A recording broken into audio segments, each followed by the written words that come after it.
Hello my dear friends, कैसे हैं आप लोग। मैं अजीत तिवारी आप सब लोगों का परफेक्शन आईएएस के YouTube channel previous year questions जो हम बीपीएससी सीरीज का कर रहे हैं इसमें बहुत बहुत स्वागत करता हूं। डियर स्टूडेंट्स, तो जैसा मैंने आपसे बताया था, session is going to be bilingual and PPTs on screen will be in English. और मोर इंपॉर्टेंट इज कि हम प्रीवियस ईयर क्वेश्चन के साथ साथ व्हाट आर द एक्सपेक्टेड, जैसे ट्रेंड इवॉल्व हो रहा है हम एक्सपेक्टेड क्वेश्चंस पे काम कर रहे हैं और वो आपके लिए काफी हेल्पफुल होगा। ठीक है, so today is the part 3। हमने बायोलॉजी के 2 पार्ट कर लिया है। बायोलॉजी के बाद हम लोग एनवायरमेंट, ज्योग्राफी, फिजिक्स, केमिस्ट्री ये सब करने वाले हैं। मेरा प्रयास होगा कि हम लोग कितना मैक्सिमम कर पाए। ठीक है, so guys, after having experience of more than 18 years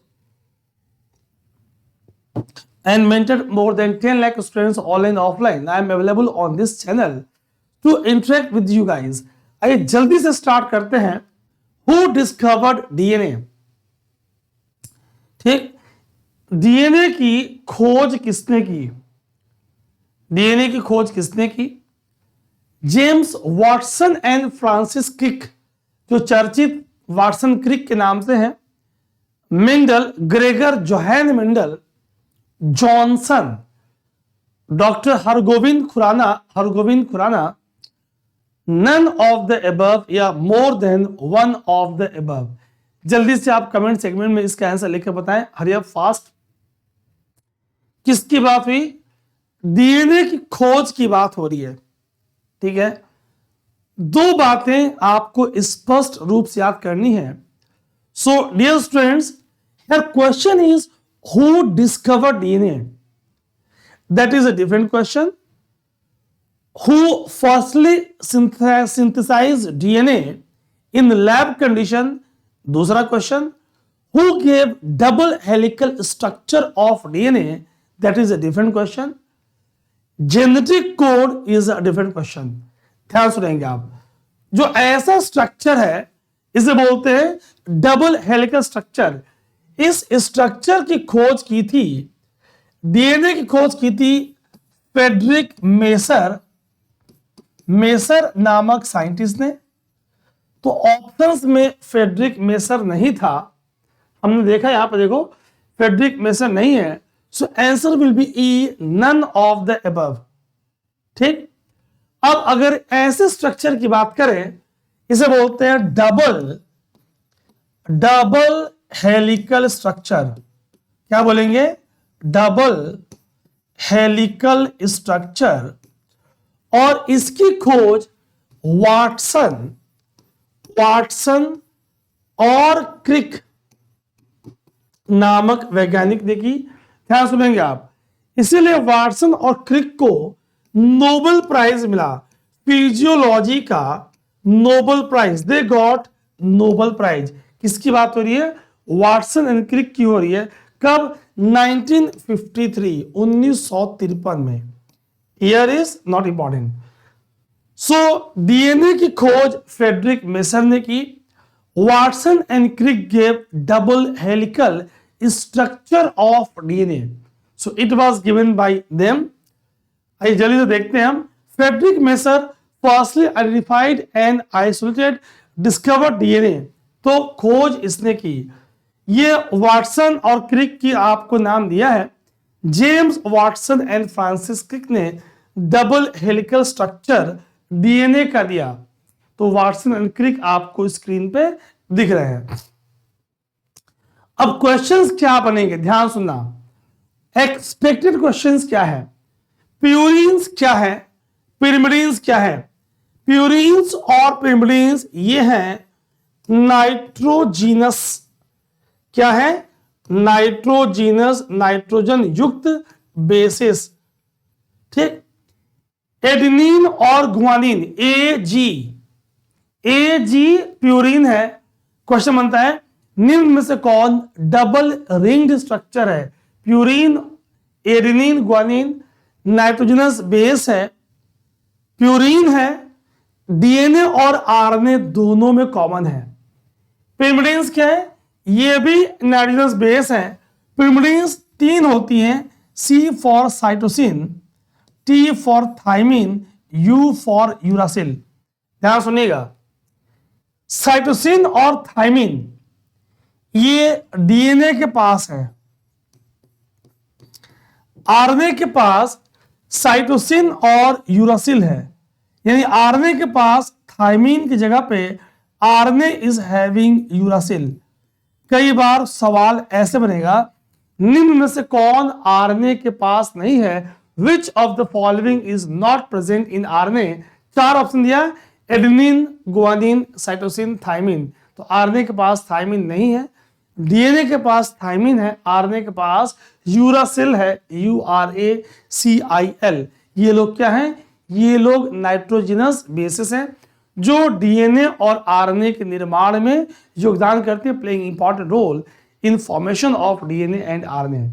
nucleoside, nucleotide, 2 शब्द और इस्तेमाल करेंगे कि न्यूक्लियोसाइड और टाइड क्या है। ये देखिए आप, पिरिमिडीन्स तो मिलेगा साइटोसिन और थाइमिन।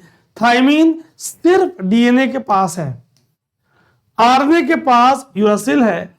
ये सिंगल रिंग स्ट्रक्चर है, ठीक।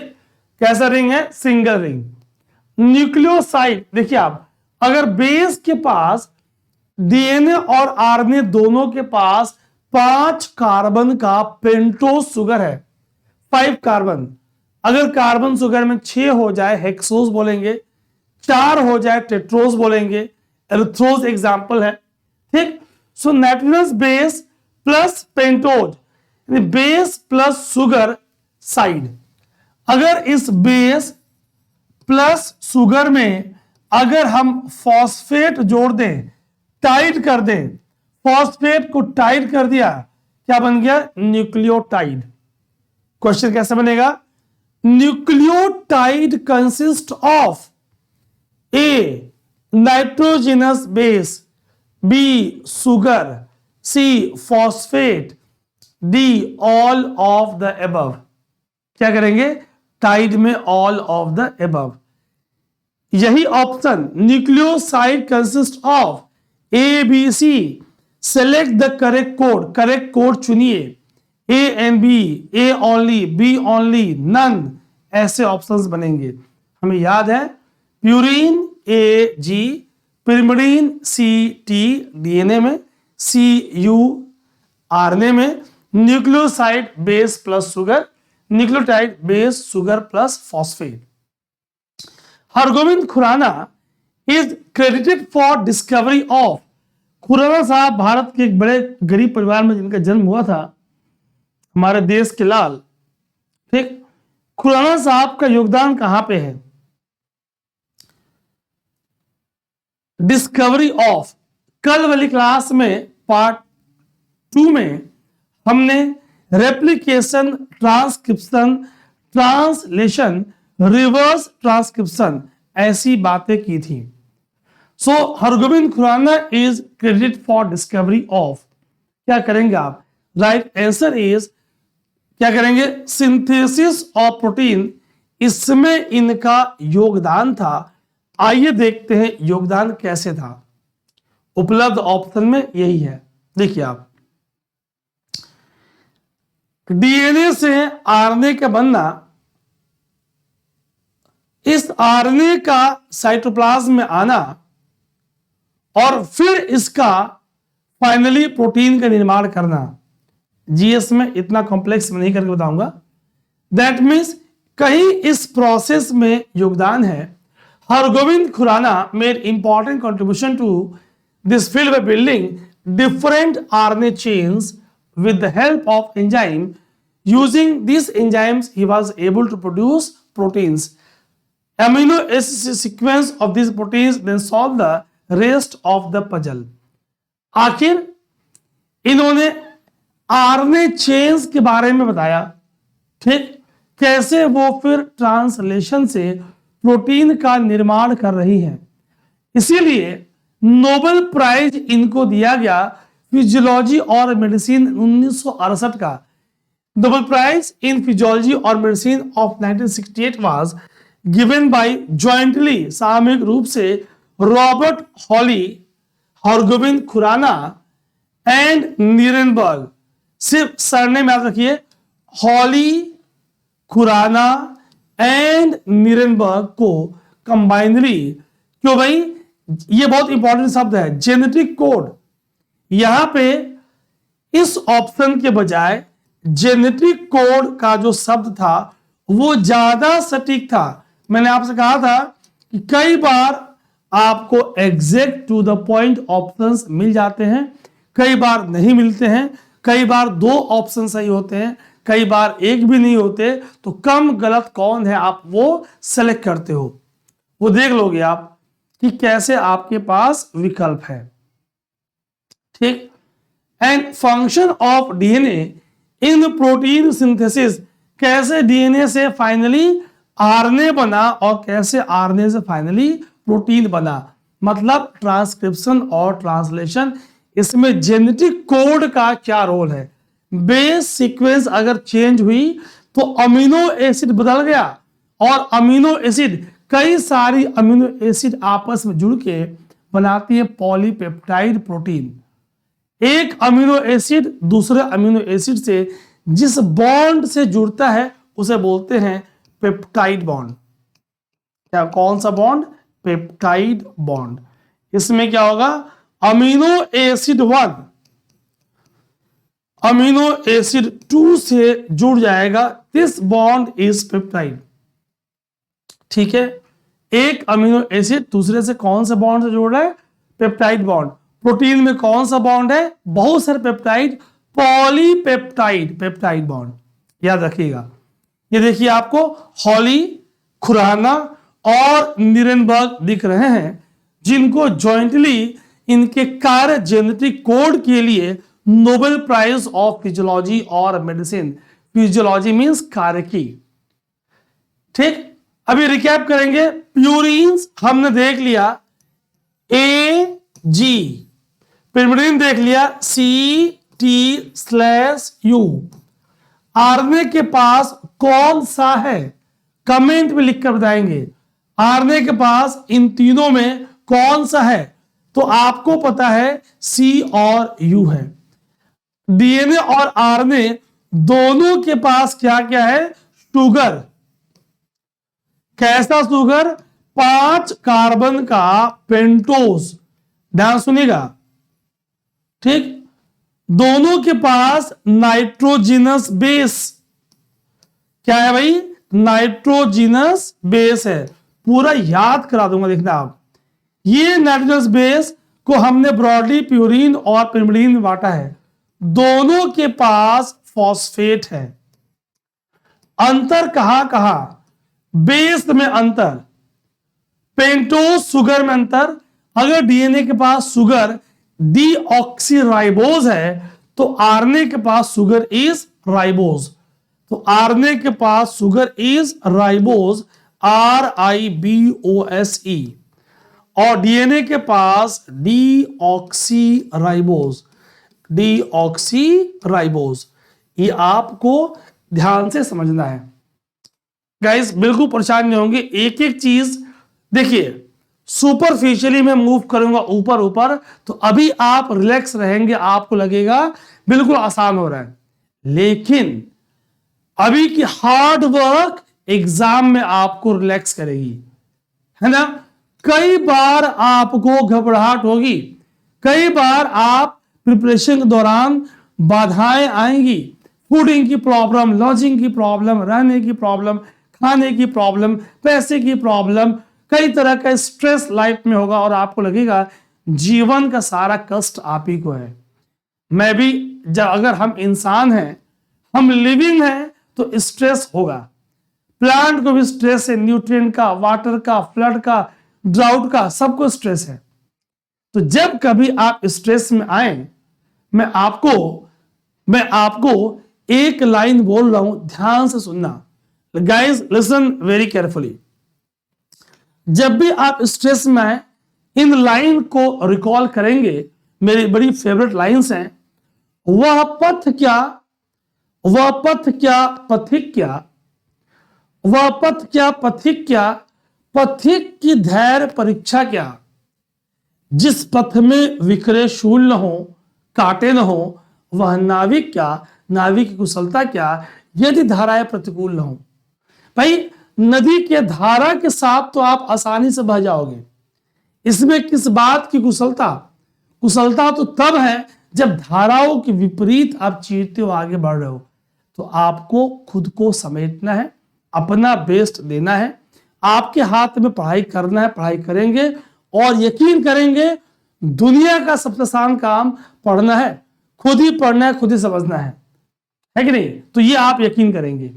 चलिए देखिए, आप ट्रांसक्रिप्शन हुआ, आरएनए बना, आरएनए के बाहर जाके ट्रांसलेशन हुआ, ribosome protein factory plays important role in translation. ठीक, in lab who did synthesis of DNA?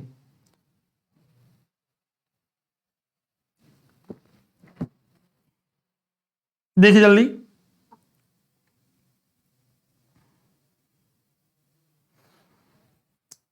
Guys यहां पे 2 बार खुराना हो गया। Right answer is Khorana. देखिए आप, Khorana was the first scientist to chemically synthesise oligonucleotides. Oligonucleotides अभी मैंने आपको समझाया पीछे, न्यूक्लियोटाइड्स में क्या होंगी, हमने कहा sugar plus base plus phosphate, ये 3 मिलकर बनाएंगी न्यूक्लियोटाइड। ओलिगो मीन्स कुछ न्यूक्लियोटाइड्स, बहुत सारी होती है तो पॉली, ये न्यूक्लियोटाइड्स ही जीन बनाती हैं। यही न्यूक्लियोटाइड्स अगर ट्रांसक्रिप्शन से आरएनए, और वो आरएनए फाइनली प्रोटीन बनाएंगी, और वो प्रोटीन आपके बॉडी के लक्षण को तय करेगा। दैट मीन्स वो ओलिगोन्यूक्लियोटाइड जीन है। This achievement in 1970s was also the world's first synthetic gene। बाद के वर्षों में क्या देखा गया कि एक टेक्निक इस्तेमाल हुई। कौन सी टेक्निक, ये देखिए आप, बनेगा भाई। आजकल रिसर्च सिस्टम में साइंटिस्ट जीनोम एडिटिंग में क्या इस्तेमाल कर रहे हैं, तो सिस्टम कौन सा है, Cas9 और क्रिस्पर सिस्टम। मैं साइड देखिए आप, ठीक है। Scientist refer to his research while advancing genome editing with the CRISPR और Cas9 सिस्टम। तो इसका इस्तेमाल, क्वेश्चन बनेगा क्रिस्पर और Cas9 सिस्टम का संबंध किस क्षेत्र में है ना? तो आपको जीनोम एडिटिंग, सिंथेसिस ऐसे चॉइस होंगे। कई बार क्लोज ऑप्शंस नहीं होते हैं, तो आपको रिकॉल करना है। जल्दी से आप कमेंट सेक्शन में लिख के बताओ, who gave double helical structure of DNA. DNA का डबल हेलिकल स्ट्रक्चर किसने दिया? जल्दी से आप कमेंट सेगमेंट में लिखकर बताएं। 2 साइंटिस्ट थे, हमने उनका इमेज भी देखा था, वाटसन और क्रिक। चलिए, very good. Kornberg was the first to isolate DNA polymerase. इस एंजाइम के हेल्प से डीएनए को लैब में असेंबल किया और डीएनए को टेस्ट ट्यूब में परख नली में बनाया, और 1959 में इनको नोबेल प्राइज मिला। किनको? कॉर्नबर्ग को। कॉर्नबर्ग को किस बात के लिए? सो कॉर्नबर्ग डीएनए पॉलीमरेज एंजाइम से डीएनए को असेंबल किया, उसके कंपोनेंट से डीएनए को टेस्ट ट्यूब में बनाया, लैब में सिंथेसाइज किया, और नोबेल प्राइज इनको मिला। ये आपको डीएनए दिख रहा है। Kornberg next step was to synthesize DNA that possesses genetic activity, ठीक है। और इस तरह first DNA synthesis earn him Nobel prize for medicine 1959। किसके साथ? ओकोआ के साथ। ओकोआ के साथ इन्होंने 1959 का नोबेल प्राइज फिजियोलॉजी और मेडिसिन का शेयर किया। ठीक, क्वेश्चंस कितने यहां बन रहे हैं, क्या सुनेंगे आप? हम तुरंत रिकैप करेंगे। जेनेटिक कोड पे किन किन वैज्ञानिकों का कार्य था, अभी तुरंत बताया। है ना, खुराना के साथ हॉली और निरेनबर्ग। ठीक, फिर अगर मैं रेप्लिकेशन कहूं तो इसमें क्या बन रहा है, तुरंत बताया, डीएनए से डीएनए का बनना इज रेप्लिकेशन। अगर मैं ट्रांसक्रिप्शन कहूं तो ट्रांसक्रिप्शन में क्या हो रहा है, डीएनए से आरएनए का बनना इज ट्रांसक्रिप्शन। अगर मैं ट्रांसलेशन कहूं तो आरएनए से प्रोटीन का बनना इज ट्रांसलेशन। याद आ रहा है? अगर मैं प्रोटीन फैक्ट्री की बात करूं तो राइबोसोम इज प्रोटीन फैक्ट्री। आपको कमेंट में लिखना है guys, this question is for you. सिर्फ 2 पूछूंगा, कौन है power house, who is power house of cell, कोशिका का पावर हाउस कौन है, कल बताया था आपसे। फिर कौन है kitchen of cell, who is kitchen of cell, कौन है किचन ऑफ सेल, जल्दी से कमेंट लिख कर बताएं। मैं आपको बिल्कुल ये बता रहा नहीं बताऊंगा कि माइटोकॉन्ड्रिया जो प्लांट और एनिमल बैक्टीरिया हर जगह मौजूद है, यही है पावर हाउस। और मैं बिल्कुल नहीं बता रहा कि क्लोरोप्लास्ट हरित लवक is called as kitchen of cell. मैं आपको बिल्कुल नहीं बताऊंगा, आपको याद करना है। अरे बता दिया। चलिए, कम ऑन द नेक्स्ट क्वेश्चन। जो मेल ह्यूमन की बात हो रही है, तो ह्यूमन का जीन कैसे बना है भाई गाइस, आपके पास XX है, आपके पास XY है, आपके पास सिर्फ X है, आपके पास सिर्फ Y है, पता नहीं क्या है आपके पास। जितने बॉयज आपसे बात हो रही है,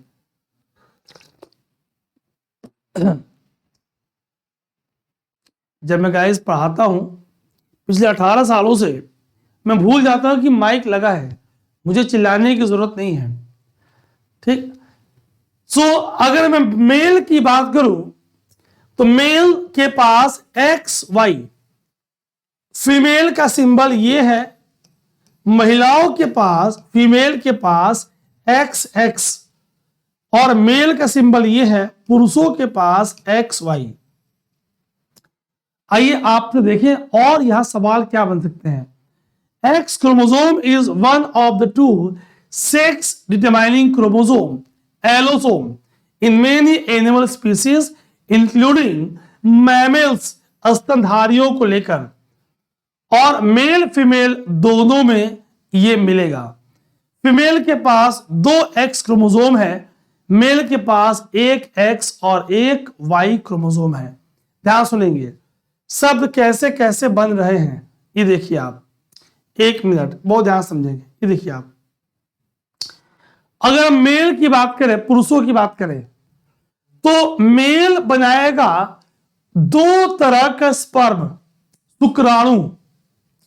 ठीक, मेल जो सीमेन रिलीज करेगा उसमें मिलियंस ऑफ स्पर्म होंगी, कुछ के पास X क्रोमोसोम, कुछ के पास Y क्रोमोसोम।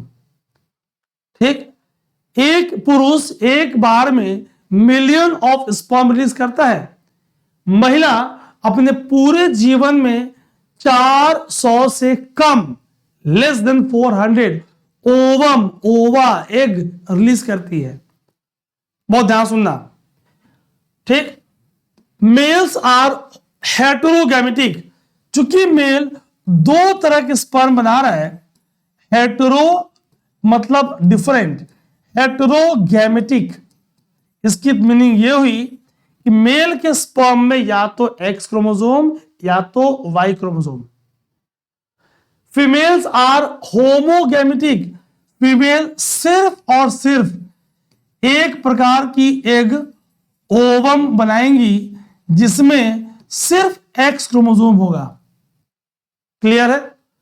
अब अगर महिला के इस X के साथ, एक के साथ, अगर मेल का, हस्बैंड का, बेबी के फादर का वो स्पर्म जिसके पास एक्स क्रोमोसोम है, ये दोनों फ्यूज हुए, X X female child, Lakshmi आई, बिटिया हुई। अगर महिला के एक्स के साथ जो कि एक्स ही बनाएंगी, अगर हस्बैंड का, बेबी के फादर का वाई वाला स्पर्म फ्यूज हुआ, एक्स वाई मेल चाइल्ड। तात्पर्य, it is the father, it is the husband, father of the baby, husband of the female, who will decide sex of the baby। पढ़े लिखे लोग भी इस बात से अनजान हैं। भविष्य में ऐसे लोगों को आप समझाओगे कि बच्चे के सेक्स डिटर्मिनेशन में कि बेटा होगा या बिटिया, फीमेल का कोई योगदान नहीं है, बिकॉज फीमेल्स आर होमोगैमेटिक। ये बनाएंगी सिर्फ only one type of sexes, one type of sexual, that is ovum। जिस ओवम के पास ऑलवेज होगा एक्स क्रोमोसोम, एक्स वाला गुणसूत्र, ह्यूमन की बात हो रही है। मेल्स आर हेटेरोगैमेटिक, ये दो तरह के सेक्सेस बनाएंगे, एक्स वाला स्पर्म, वाई वाला स्पर्म। अगर ये एक्स वाला स्पर्म इस एक्स वाले ओवम से फ्यूज कर जाए तो एक्स एक्स फीमेल चाइल्ड, ये वाई वाला स्पर्म एक्स वाले ओवम से फ्यूज कर जाए तो एक्स वाई मेल चाइल्ड। मतलब father is responsible for determining sex. आपके पास 46 गुणसूत्र है, 44 A for autosome plus 2 X Y male में, एक्स एक्स फीमेल में, इन दो को बोलते हैं सेक्स क्रोमोसोम। पूरा मैंने आपको संक्षेप में विधिवत जो एग्जाम के लिए चाहिए बता दिया, ठीक। ये इसे बोलते हैं ऑटोसोम। ऑटोसोम्स मेल और फीमेल दोनों में सेम होंगी। डिफरेंस कहां पे होगा? Difference will come under sex chromosome. X Y और एक्स एक्स सबको याद हो चुका है। X Y is the case of male, X X is the case of female. तो ये सवाल आपसे बनेंगे। होमोगैमेटिक, एक प्रकार का गैमेट और sex cells, ovum x chromosome वाले। हेटेरो, दो प्रकार के, कुछ के पास एक्स क्रोमोसोम, कुछ के पास वाई क्रोमोसोम। ऑटोसोम, इनका कोई रोल सेक्स डिटर्मिनेशन में नहीं है। एलोसोम्स और सेक्स क्रोमोसोम दो होंगे, दो प्रकार की होंगी, X X for female, X Y for male. बहुत बढ़िया, आगे बढ़ेंगे। आइए कुछ ह्यूमन सिस्टम से क्वेश्चन देखते हैं। At the age of 20 years the number of bone in human body, कितनी हड्डियां हैं? भाई जब पैदा हुए तो कितनी बोन्स थी? लगभग। अब उम्र बढ़ी, 20 वर्ष के हो गए, तो क्या बढ़ती उम्र के साथ हड्डियों की संख्या बढ़ी या हड्डियों की संख्या घटी? जल्दी से आप कमेंट में गाइस आंसर लिख के बताएं। हरिया फास्ट। देखिए आप, न्यूली बॉर्न बेबी के पास लगभग 300 हड्डियां होती हैं। बढ़ती उम्र के साथ ये आपस में फ्यूज हो जाएंगी और 206 है। यहां दिया है अप्रोक्सीमेटली, लगभग, तो आप बी ऑप्शन को टिक कर लेंगे, लगभग 206 है ना। थोड़ा सा क्वेश्चन कंफ्यूजिंग कर दिया जो है। अगर एग्जैक्टली बात करें तो हम नन पे जाते हुए, चलिए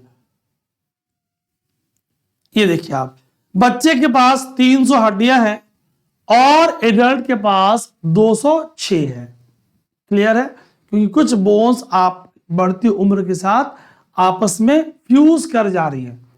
कई बार आपसे सवाल पूछता है कि भाई कान में कितनी हड्डियां हैं? ह्यूमन की लॉन्गेस्ट बोन, आज ही बताऊंगा आगे जाके, लॉन्गेस्ट बोन कौन सा है, शॉर्टेस्ट बोन, स्मॉलेस्ट बोन कौन सा है? स्ट्रॉन्गेस्ट बोन कौन सा है? स्ट्रॉन्गेस्ट बोन कौन सा है? ठीक, स्कल का, मानव खोपड़ी का ओनली, इकलौता मूव करने वाली, मूवेबल बोन कौन सी है? कृपया आप इसका आंसर करें। सेशन में लास्ट तक बने रहेंगे, इन सब का जवाब दूंगा। 1 2 3 4 and 5। Longest bone, shortest bone, strongest bone, skull का, ह्यूमन स्कल का, मानव खोपड़ी का, ह्यूमन स्कल का ओनली मूवेबल बोन कौन सा? इन सारे सवालों के जवाब मैं दूंगा आने वाले क्वेश्चंस में। ऐसे क्वेश्चंस के पूछे जाने की संभावना है। अगर आपने कहीं पढ़ा है, रिवीजन किया है, तो please write in comment segment. See, the more you interact the more you learn. जितना आप इंटरेक्ट करोगे उतना ही सीखोगे आप। ठीक, चलिए, number of bone in human school. अगर हम गर्दन, इस वाले सवाल में जो नेक की बोन है उसे हम छोड़ रहे हैं और सिर्फ हम खोपड़ी की बात कर रहे हैं कि number of bone in human school, cranium में कितनी बोन है, फेशियल कितनी बोन है, ऐसे भी सवाल पूछे जा सकती हैं। अगर हम हायर बोन, इस सवाल में HYOID हायर्ड बोन सवाल बनेगा। हायर्ड बोन कौन सा है? नेक बोन। सोचिए, आपके पास ये सब है, आपका जानना जरूरी है। इस क्वेश्चन में इसको एक्सक्लूड किया है, इसको छोड़ दिया है, क्योंकि वैसा ऑप्शन नहीं है। Excluding hyoid bone, skull cranium के पास और फिर फेस के पास और फिर मेन फंक्शन क्या है इसका? आइए देखिए आप। Right answer is A 28।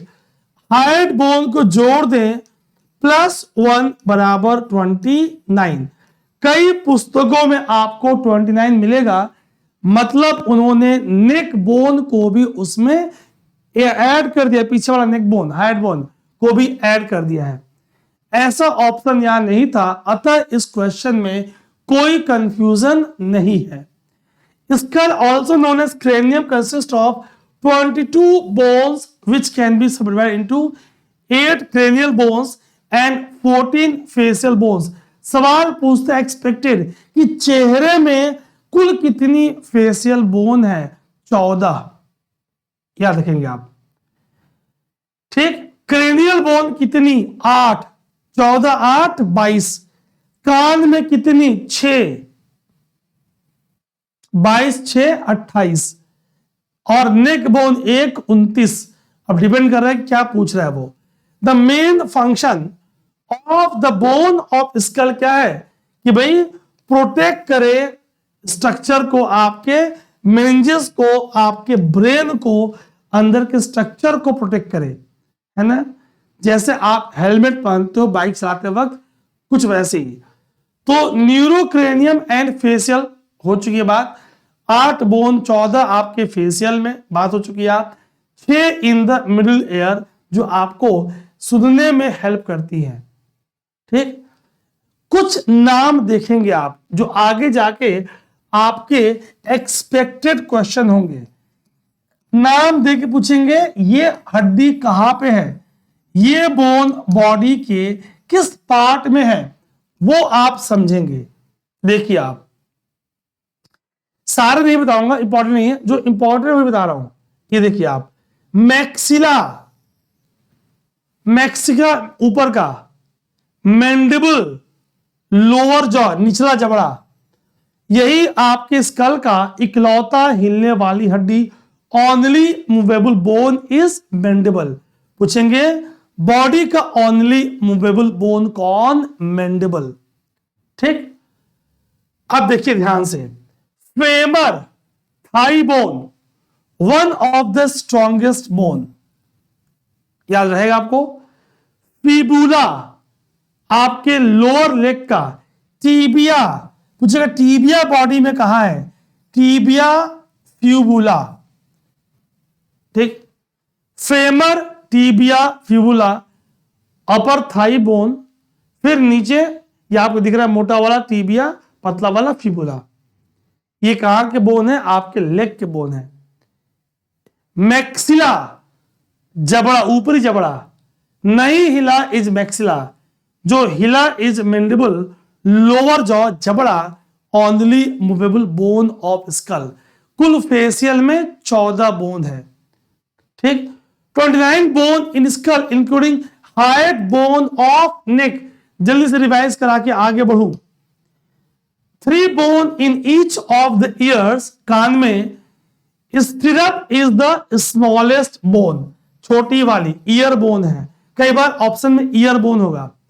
Rice, चावल के दाने की तरह और खोखली है, हॉलो है, ठीक। लॉन्गेस्ट स्ट्रॉन्गेस्ट बोन आपका थाई बोन और फेमर है। थाई बोन और फेमर, अभी मैंने आपको फेमर दिखाया। लॉन्गेस्ट एंड स्ट्रॉन्गेस्ट कौन? थाई बोन और फेमर, तभी आपको पहले दिखा दिया। ये सब सवाल पूछे जाने की संभावना है, याद रखेंगे आप। आपको ईयर दिख रहा है, मेलियस इनकस स्टेपीज। सोचिए क्या क्या आपके पास है, आपको नाम भी नहीं मालूम है, कोई बात नहीं। Leg bone in human body, जो लेग बोन है वो कैसी है? ए हॉलो है, खोखला है। बी पोरस, आर पार, ठीक है। सी सॉलिड, डी राइवेट। जाहिर सी बात है जो फुट की बॉडी है, फुट की बोन है, इट इज सॉलिड। कोई खास नाम पूछता तो समझ में आता। The bone of foot is solid in the human body. कौन कौन से बोन हैं? नाम देखिए, टार्सल्स, पैलेंजेस, टेलस, कुछ ऐसे नाम, ज्यादा नहीं बताऊंगा, घबरा जाओगे आप। देखिए आप, expected question, femur bone of thigh, patella knee cap, जो आपका घुटने की बात हो रही है। Tibia shin bone, larger of 2 leg bones located below the knee cap, पीछे दिखाया था। Fibula smaller of the 2 leg bone located below the patella. एक बार और देख लीजिए आप, ये देखिए आप, फेमर, पटेला नी कैप के पास, टीबिया, फिब्यूला, कहां के बोन? आपके leg bone. Femur bone in the thigh, patella knee cap, tibia the shin bone, larger of 2 leg bone. Tibia तो लंबा दिख रहा है आपको साफ साफ। फिर फिबुला, ठीक है। चलिए, number of teeth that are developed twice in the life time of human beings. कुछ दांत आपके जीवन में एक बार आती हैं, कुछ 2 बार आती है। इस बात को ऐसे समझो, जो दांत बचपन में नहीं थी, जब चाइल्ड थे आप तो नहीं थी, और एडल्ट हुए तो पहली बार निकली और पूरे जीवन रही, उसे बोलेंगे मोनोफाइडोंट, एक बार निकलेंगी, है ना। अब पहले आप आंसर बताइए, फिर मैं आगे मूव करता हूं।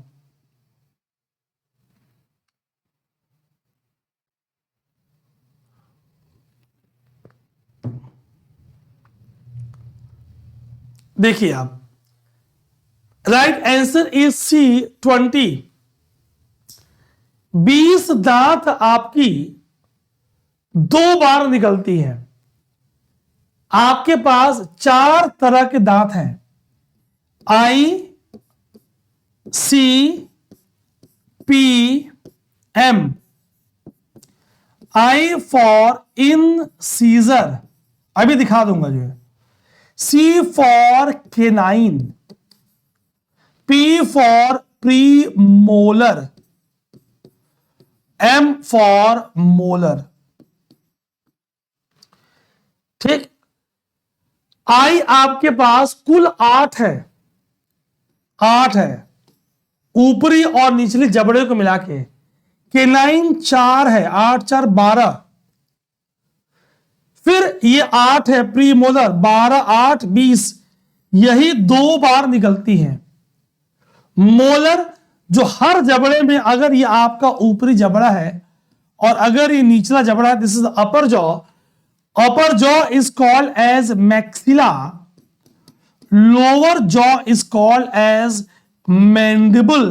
ध्यान सुनिएगा, तो चारों कोनों पे 3 3 3 3, गालों की तरफ अंदर, चिक की तरफ ऊपर नीचे, 3 4 जा 12, 12 मोलर सिर्फ एक बार निकलती है। ये सब 2 बार, 2 बार निकलेंगे, बोलेंगे डाई फायोडंट। हिंदीकरण कर दो, दंत। Which of the following are diphyodont, निम्न में से कौन सा डाईफायोडंट है? Incisor, canine, premolar. मोनो एक बार मोलर। ठीक, बच्चों में जो दांत सबसे पहले निकलता है, शब्दों को ट्रिक ध्यान देना, जो दांत सबसे पहले I is I, incisor. Adult में first molar comes first, last molar third molar, जिसे आप बोलते हो अकल दांत और विजडम टीथ, कम्स लास्ट। इतना बता दिया यार, सवाल फंसना ही फंसना है। देखना आप, in human life span 20 teeth develop twice. ठीक, डाईफायोडंट 12 हमारे परमानेंट मोलर्स हैं, जो मोनोफायोडंट एक बार। 4 प्रकार के दांत, इंसिजर, केनाइन, प्री मोलर और मोलर। सोचो गाइस, अगर आपको अभी भी याद नहीं हो रहा है तो एक जल्दी से वीडियो में लेकर आऊंगा कि कैसे आप अपनी मेमोरी को इंप्रूव करें। ये देखिए आप, ऐसी नुकीली दांत इंसिजर, ये नुकीली वाली केनाइन, प्री मोलर अक्कल दांत वाली मोलर। 4 तरह के ह्यूमन टीथ हैं। अब जबड़ों में कैसे, ये देखो आप, हम फॉर्मूले में आधा दिखाते हैं, आई 2 इंसिजर 2। कैसे लिखोगे आप? एडल्ट का डेंटल फॉर्मूला बराबर, अगर आपसे कहा जाए भाई एडल्ट का डेंटल फॉर्मूला क्या है, आप क्या ट्रिक देखो, 1 2 3 बटे 1 2 3। अरे 1 2 3 2 बार हो गया, लिख दो 2 बार हो गया, 2 बार हो गया। यही है आपका दंत सूत्र, 2 1 2 3 बाई 2 1 2 3। 2 इंसिजर इधर, 2 इधर, फिर यही 4 नीचे तो 4 ऊपर, 1 केनाइन, फिर 2 प्री मोलर, फिर 3 मोलर। स्पष्ट है। हम फॉर्मूले में 1 हाफ ऊपर शो करते हैं, 1 हाफ नीचे शो करते हैं, इतना ही इधर होगा। ठीक है, क्लियर गाइस? चलिए, वेरी गुड, आगे बढ़ेंगे। एक बार जल्दी से देखिए, बच्चों के डेंटल फॉर्मूला, बच्चों का डेंटल फॉर्मूला।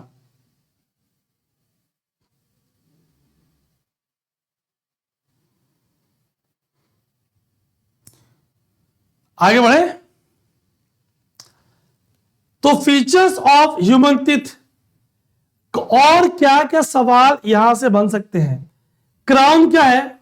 जो सिर्फ दांत का पार्ट आपको दिखता है, only visible part, only visible part of human teeth, जो सिर्फ आपको राजा के मुकुट की तरह दिखता है। ये देखो आप, ये देखो आप, ये देखो आप, ये देखो।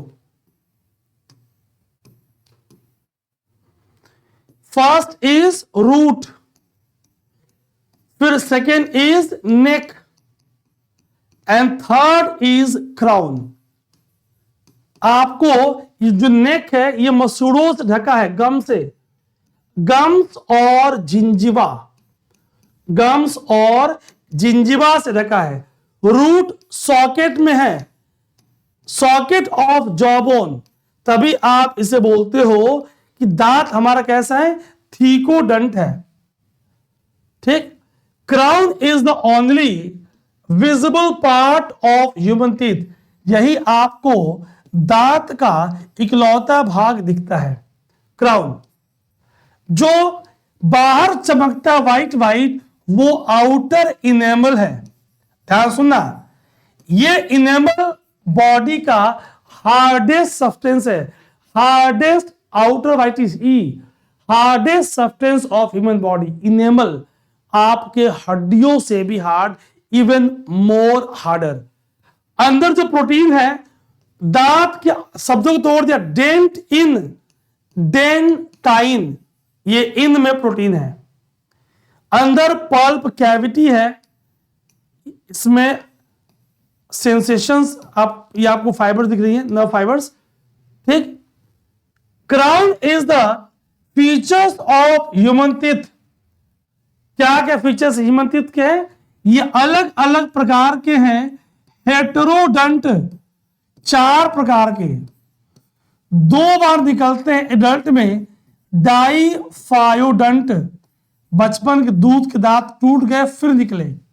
कैविटी थीका से निकल रही है, ठीक ठाक है, ठीकोडंट। शब्दों को ध्यान सुनना गाइस, खूब समझाया, खूब मेहनत किया है ताकि सवाल आपके मैक्सिमम रिवाइज हो जाए। Crown only visible part of human teeth, enamel hardest substance of human body, dentine protein है, मसूड़े गम्स और जिंजबा। डेंटल फॉर्मूला आपको याद रखना है, एडल्ट वाला 2123/2123। आइए आगे बढ़ते हैं नेक्स्ट सवाल पे। ठीक, इतना समझते हुए, the sensitive area of human tongue to bitterness is, आपकी जीभ में कड़वापन के, बिटरनेस के टेस्ट बर्ड, जीभ पे आपके टंग पे टेस्ट बर्ड्स होती है, तो वो कड़वापन वाली कहां मौजूद है? जल्दी से आप इसका आंसर करें। टिप, अभी ट्रिक दूंगा, सब याद हो जाएगा। याद करेंगे, स्वीट की कहां पे है, सावर खट्टा का कहां पे है, सॉल्टी का कहां पे है, बिटर का कहां पे है, ये सब आपको याद रखना है। जब डॉक्टर ने कोई कड़वी गोली दी, कॉमन सेंस लगाइए, बहुत से क्वेश्चन आप कॉमन सेंस आंसर करोगे आप। भाई डॉक्टर ने एक टैबलेट लिखी आपको, टैबलेट बड़ी कड़वी है, कैसे खाओगे आप? ए, जीभ निकाल के टैबलेट को रगड़ते हुए ले जाओगे। बी, अंदर जितना जाने का प्रयास करोगे आप, अंदर करोगे, और वही अंदर ही पोस्टीरियर पार्ट पे ही, पीछे के भाग में ही टेस्ट बर्ड कड़वे वाली मौजूद है, और बोलेंगे टैबलेट को देख के आ जाओ। ये एक मैकेनिज्म है, अगर आगे होती तो आपकी उल्टी हो जाती। अंदर है, फिर वो चला गया आपके फूड पाइप में। कहां मौजूद है? पोस्टीरियर। इमोशनल मत होना। हमने गुलाब जामुन देखा, हमने मिठाई देखी, जीभ लप से निकाली, लप, स्वीट वाला, मीठा वाला आगे है। अभी कुछ खट्टा नाम लिया, आम का अचार, इमली, गाल के साइड में पानी आ रहा है, खट्टा वाला साइड में। आइए देखते हैं। मिर्ची नहीं खाते, अनजाने में मिर्ची खा ली, पूरा जीभ जल रहा, मन का जीभ बाहर निकाल के पानी में रख दूं और फिर अंदर कर दूं। सोचिए, काश ऐसा होता। मेढक के पास अजीब सा है, उसका टंग यहां अटैच्ड है फ्रंट में, और वो कीटों को देख के यूं लप से फेंकता है और वापस अंदर। सोचिए, काश आपका मेरा ऐसा होता।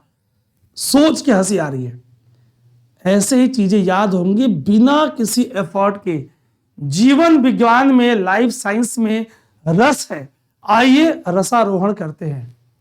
सब्जेक्ट को एंजॉय करते हुए पढ़ते हैं। रटना नहीं है, समझना है।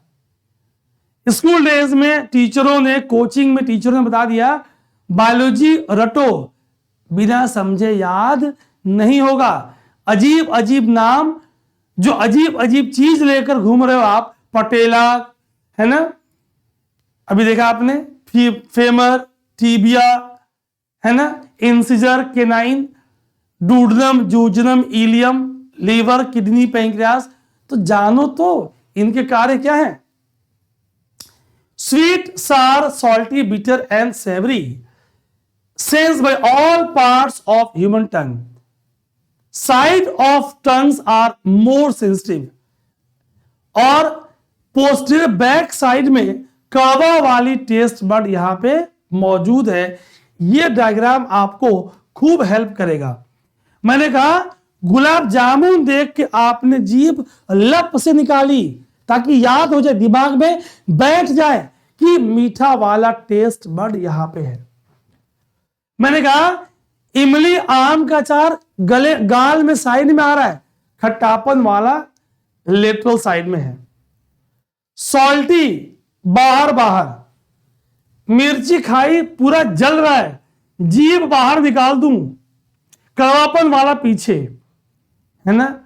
चिली, कैप्सिकम, चिली उसके पास कैप्सिन नामक सब्सटेंस है, वही कैप्सिन ही आपके जलन कॉज कर रहा है।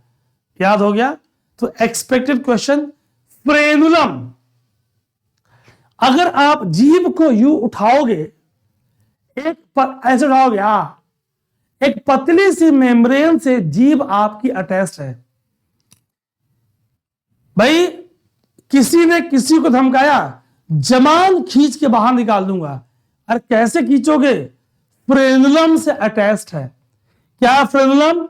Membranous structure help in attachment of tongue. याद रहेगा। फ्रेनुलम कहां मौजूद है? आपके बक्कल कैविटी, मुख गुहा में। रोल क्या है? टंग की अटैचमेंट। अभी मैंने फ्रॉग को बताया, फ्रॉग में अगर ऐसा होता तो फ्रॉग टंग को, जीभ को बाहर निकाल नहीं पाता। दूसरा vestibule, space between lips and gums. अभी एक लाइन बोलूंगा समझ जाओगे कि किसकी बात हो रही है। ये कौन सा स्पेस है? जो लोग खाते हैं तंबाकू, जहां छुपाते हैं तंबाकू, नीचे, ऊपर, साइड। आजकल लोग स्मार्ट हो गए, इधर छुपाते हैं। कुछ मेरा ऑफिस स्टाफ है, ठीक। Space between lips and gums क्या बोलेंगे? वेस्टिब्यूल।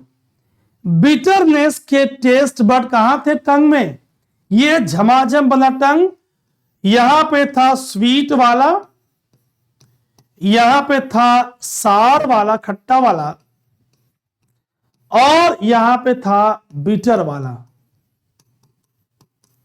यही तीन मेन है। क्लियर? चलिए, most of the enzymes are, enzymes mostly क्या है? मैं साइड में देखिए आप, प्रोटीन है, लिपिड है, ठीक, एसिड है, एल्कली है। नन ऑफ द अबव, इनमें से कुछ भी नहीं है। इस पे ध्यान देंगे। Most of the enzymes, most of the enzymes को आप क्या बताओगे? Most of the enzymes are,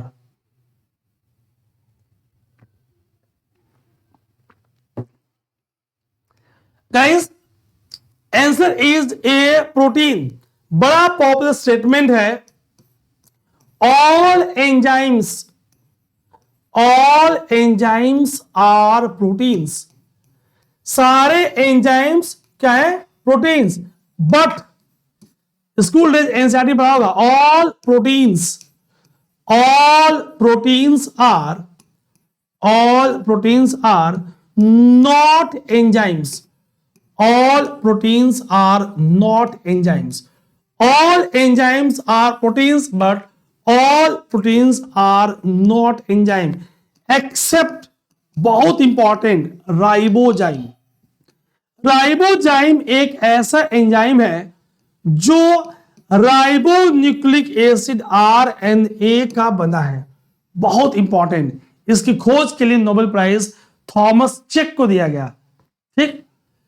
all enzymes are proteins, सारी एंजाइम्स प्रोटीन है। All proteins are not enzymes, exception is ribozyme. ध्यान सुनेंगे आप। तो राइबोजाइम एक ऐसा एंजाइम है जो आरएनए पार्टिकल्स की बनी है। अब आगे सवाल पूछूंगा तो आंसर करेंगे आप। देखिए आप, प्रोटीन्स की बात हो रही है, लिपिड्स की बात हो रही है, फॉस्फोलिपिड, ट्राइग्लिसराइड, कोलेस्ट्रॉल। आजकल सुनते हो ब्लड टेस्ट हुआ, कोलेस्ट्रॉल बढ़ा हुआ है, क्या है? लिपिड है ये। ठीक, चलिए, एंजाइम्स आर बेसिकली प्रोटीन्स। ये क्या करती हैं? हमने देखा कैसे एंजाइम्स की फॉर्मेशन प्रोटीन से हो रही है। एंजाइम्स बायोलॉजिकल रिएक्शंस को कैटेलाइज करती हैं। एंजाइम्स कैटेलाइजिंग एजेंट है। हर रिएक्शन की, बायोलॉजिकल रिएक्शन की स्पेसिफिक एंजाइम होगी। स्पेसिफिक, जैसे हर ताले की खास कुंजी होगी, वैसे यहां पे लॉक और की मैकेनिज्म होगा। ज्यादा डिटेल में नहीं जा रहा ताकि आप परेशान ना हो। ठीक, तो राइबोजाइम क्या है? ऐसा एंजाइम जो आरएनए का बना है, ये एक्सपेक्टेड है। एंजाइम्स और हार्मोन में क्या अंतर? ध्यान सुनना, एंजाइम बायोकैटलिस्ट है, हार्मोन भी बायोकैटलिस्ट है, दोनों बायोकैटलिस्ट है। एंजाइम मुख्यतः प्रोटीन की बनी है, हार्मोन प्रोटीन और स्टेरॉइड दोनों की बनी है। एंजाइम रिएक्शन को कैटलाइज करते वक्त इस्तेमाल नहीं होंगी, रीजेनरेट होंगी, हार्मोन इस्तेमाल हो जाएंगी। आपको कमेंट सेगमेंट में 3 डाइजेस्टिव एंजाइम्स के नाम लिखने हैं। इतने वर्षों से भोजन का पाचन आपके बॉडी में हो रहा है, हमने डाइजेशन पढ़ा भी है, नहीं पढ़ा तो मैं हूं, सब कराऊंगा आपको। तो 3 डाइजेस्टिव एंजाइम्स के नाम आप लिखकर बताएंगे। 3 name of digestive enzymes comment segment में। नहीं लिख पाएंगे, परेशानी होंगे, थोड़ी देर बाद आएगा आज ही के सेशन में तो मैं बता दूंगा मुझे। तब तक मैं चाहूंगा कि आप लिखें। गाइस, कमेंट जरूर करें ताकि आपके कमेंट से हमारी टीम आप कमेंट देखेगी और अगर कोई सुझाव होगा तो मुझे इन्फॉर्म करेगी। कई बार अगर मैं फ्री हुआ, जो हो नहीं पाते, तो मैं भी रिस्पॉन्ड कर देता हूं। मैं बिल्कुल नहीं सोचता कि आप की सीनियर फैकल्टी हो तो रिस्पॉन्ड ना करूं। मेरा प्रयास है कि आपको कैसे फायदा हो, उसके लिए हम कटिबद्ध हैं। Substances which are responsible for catalyzing chemical reaction in living system। बिल्कुल समय दिए बगैर जल्दी से आप इसका आंसर बताएं। अभी मैंने तुरंत आपको समझाया कि कौन है, तो C इज एंजाइम। यहां देखिए ACBD, तो एंजाइम्स क्या करेंगी? रिएक्शन को कैटलाइज करेंगी। एंजाइम्स मुख्यतः क्या होंगी? प्रोटीन की बनी होंगी। एक्सेप्शन कौन सा था? राइबोजाइम। थॉमस चेक को क्या मिला? Nobel prize. ये किसकी बनी है? आरएनए पार्टिकल्स की बनी है। क्लियर? हर एंजाइम स्पेसिफिक लॉक और की मैकेनिज्म को फॉलो कर रहा है। बैक्टीरिया खोज एंटोनी वॉन ल्यूवेनहुक ने करी। कई बार उनको हम फादर ऑफ माइक्रोबायोलॉजी का उपनाम भी देते हैं। कई बार लुइस पास्चर को भी उपनाम दिया गया है। कई बार 2 स्कूल ऑफ थॉट होंगी। ठीक, डीएनए की खोज याद करेंगे guys, hurry up fast, recap time. DNA की खोज किसने की? Friedrich Miescher. Double helical structure, Watson and Crick. Genetic code पे कार्य, निरनबर्ग, हॉली एंड खुराना। याद हो रहा है? चलिए, प्रोटीन की बात करेंगे। प्रोटीन बॉडी बिल्डर है। क्लियर? तो एंजाइम्स के बारे में बात हो चुकी थी। ये देखिए आप, सबस्ट्रेट का एंजाइम का एक्टिव साइट होगा स्पेसिफिक ताले की स्पेसिफिक चाबी, और इस तरह एंजाइम एक्टिविटी और एंजाइम बाहर जाके रिलीज हो जाएगा। किसके पास मैक्सिमम प्रोटीन है? कौन एंजाइम आरएनए की बनी है? कार्बोहाइड्रेट का डाइजेशन स्टार्ट कौन एंजाइम करेगा? जो आपके लार में है, सलाइवा। लार in Hindi is called as saliva. Name of enzyme is salivary amylase. क्या बोलेंगे? Salivary amylase. कई बार इसी का नाम है PTYALIN, नहीं बोलेंगे पटाइलिन, बोलेंगे टाइलिन। प्रोटीन के डाइजेशन में पेप्सिन नामक एंजाइम का बड़ा योगदान है, और भी है। डाइजेस्टिव सिस्टम में बात करेंगे, मैं साइड हो जा रहा हूं, एक एक करके बताऊंगा, इकट्ठे बताऊंगा तो आप याद रख नहीं पाओगे। तो स्लोली आपसे बात करूंगा, आप ध्यान से सुनेंगे, सेशन को लास्ट तक जरूर देखेंगे, और पसंद आएगा तो दोस्तों के बारे में चर्चा करेंगे कि भाई परफेक्शन आईएएस यूट्यूब चैनल पे अजीत तिवारी सर ने झमाझम सीरीज लॉन्च की है। Source of enzyme lipase is, अब लाइपेज जो फैट वसा के पाचन में इन्वॉल्व है, कहां से बनेगा? Kidney, pancreas, liver, heart, none. एक स्मार्ट बच्चा क्या देखेगा? किडनी का कोई योगदान पाचन में नहीं है, हार्ट का कोई योगदान पाचन में नहीं है। थ्योरी ऑफ एलिमिनेशन बाहर निकाल दिया।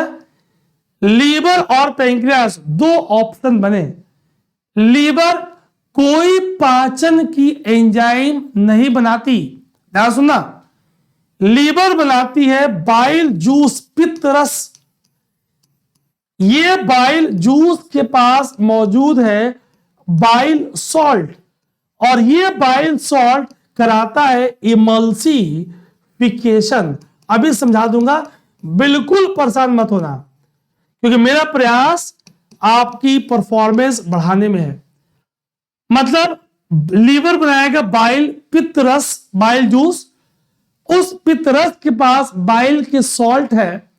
ये बाइल के सॉल्ट जो वसा है, फैट है, आपकी जो छोटी आंत में पहुंची, वहां पे जाके बाइल सॉल्ट उस फैट का सरफेस एरिया बढ़ा देगा। सरफेस एरिया का बढ़ना ताकि पाचन के एंजाइम उस पे प्रॉपर तरीके से एक्शन कर पाए। इंक्रीज इन सरफेस एरिया को बोलेंगे इमल्सिफिकेशन ऑफ फैट। तो bile juice, bile salt, emulsification of fat. Pancreas, ध्यान सुनिएगा, कभी भोजन, फूड कभी लीवर में नहीं जाता, फूड कभी पैंक्रियास अग्नाशय, आई थिंक अग्नाशय, पैंक्रियास अग्नाशय के पास नहीं जाता। लीवर इज यकृत, हार्ट इज हृदय, किडनी इज किडनी। ठीक, तो पैंक्रियास अपनी जूस को एक डक्ट के थ्रू स्मॉल इंटेस्टाइन, छोटी आंत के डूडनम नामक स्ट्रक्चर के पास भेजता है। छोटू डूडनम बड़े काम का है, अभी दिखाऊंगा आगे। एक तरफ लीवर का बाइल जूस, दूसरी तरफ पैंक्रियास का जूस, पैंक्रेटिक जूस, उसी के पास लाइपेज नामक, पैंक्रेटिक लाइपेज नामक एंजाइम है। तो राइट आंसर इज बी। आप देख रहे हो कितने डायमेंशंस में कवर कर रहा हूं ताकि आपका फायदा हो। ठीक, क्लियर? स्टमक दिख रहा है आपको, लीवर, यकृत, लार्जेस्ट ग्लैंड ऑफ बॉडी, ध्यान से सुनना, largest gland of body. Bile कहां स्टोर होगी? गॉल ब्लैडर में। पित्ताशय कैसे रिलीज होगी? डक्ट के थ्रू, कहां पे? छोटी आंत का पार्ट डूडनम। ये दिख रहा है आपको पैंक्रियास, ये सप्लाई करेगा उसी डूडनम के पास डक्ट से, पैंक्रेटिक डक्ट से पैंक्रेटिक जूस को। ठीक, हार्ट के बारे में आगे बात करेंगे। ये आपको छोटा सा गॉल ब्लैडर दिख रहा है, ये आपको बड़ा सा liver, largest gland of body. ये छोटी आंत का पार्ट है, छोटा सा, इसका नाम है, यहां देखो, डूडनम, DUODENUM। किसका पार्ट? स्मॉल इंटेस्टाइन का पार्ट। किडनी आपको दिख रहा है, आपके पास 2 किडनी है, घबराइएगा मत।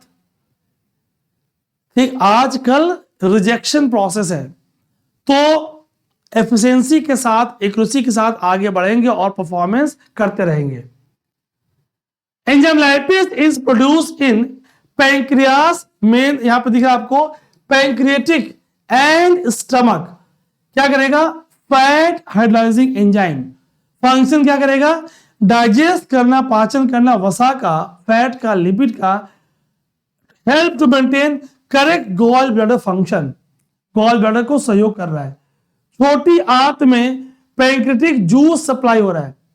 लीवर लार्जेस्ट ग्लैंड बना रहा है बाइल, पित्त रस बाइल जूस स्टोर्ड इन पित्ताशय gall bladder, release and receive by duodenum small intestine, छोटी आंत। है ना गाइस, क्लियर हो रहा है? लार्जेस्ट ग्लैंड कौन?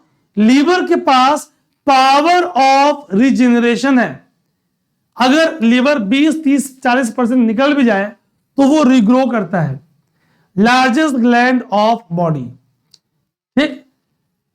लाइपेज एंजाइम एक नेचुरली अकरिंग एंजाइम है, found in stomach and pancreatic juice. Function fat और लिपिड का डाइजेशन है, गॉल ब्लैडर को हेल्प करना। ठीक। कहां से? एनिमल, प्लांट और बैक्टीरिया, माइक्रो ऑर्गेनिज्म से भी लाइपेज ऑब्टेन करते हैं। ये नेचुरल कैटलिस्ट के तरह कार्य करता है। कौन? खास तौर पे माइक्रोबियल लाइपेज।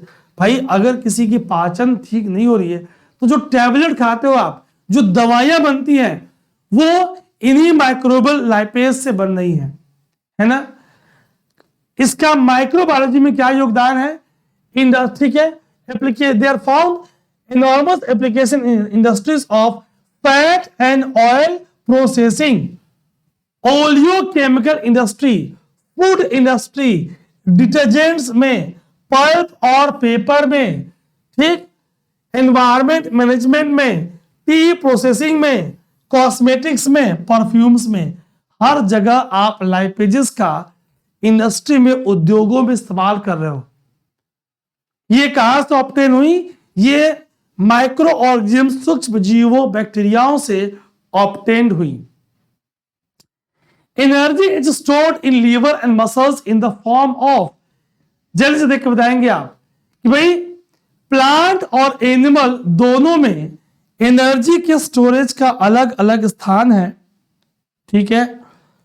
अब आपको यह देखना है कि यहां पे चूंकि बात लीवर की हो रही है तो ये आप स्मार्टली समझ पा रहे हो कि प्लांट के पास लीवर तो होगा नहीं, तो बात यहां एनिमल की हो रही है, ये आप समझ पा रहे हो।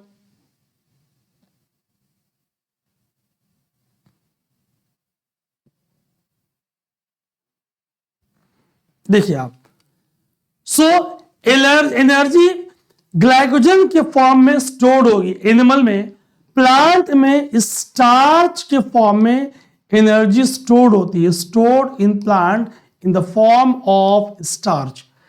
ग्लाइकोजन और स्टार्च ये दोनों क्या है? पॉलीसेकेराइड, जो एक प्रकार की कार्बोहाइड्रेट है। पॉलीसेकेराइड है, एक प्रकार की कार्बोहाइड्रेट है। ठीक, कार्बोहाइड्रेट एनर्जी प्रोवाइडर है, प्रोटीन बॉडी बिल्डर है। ग्लाइकोजन पॉलीसेकेराइड और कार्बोहाइड्रेट है। सेलुलोज प्लांट की पादपों की कोशिका भित्ति का निर्माण करता है। ठीक है।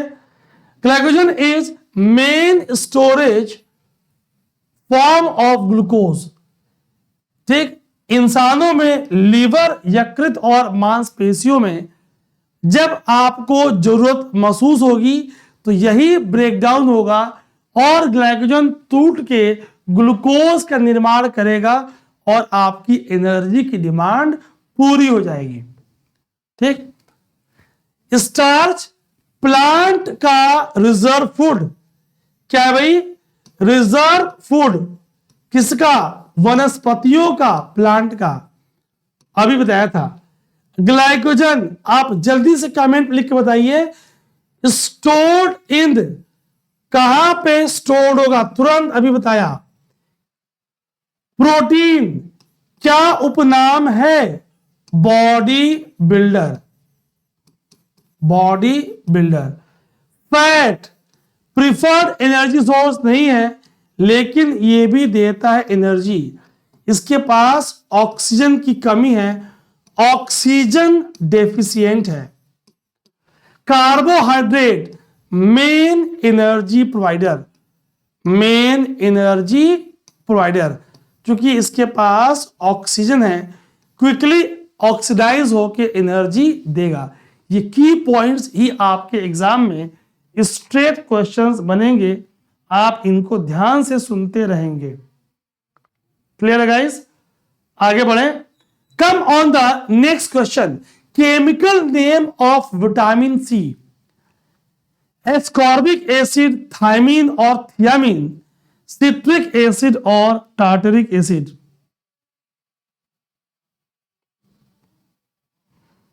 बहुत इंपॉर्टेंट चल रहा है, very very important guys.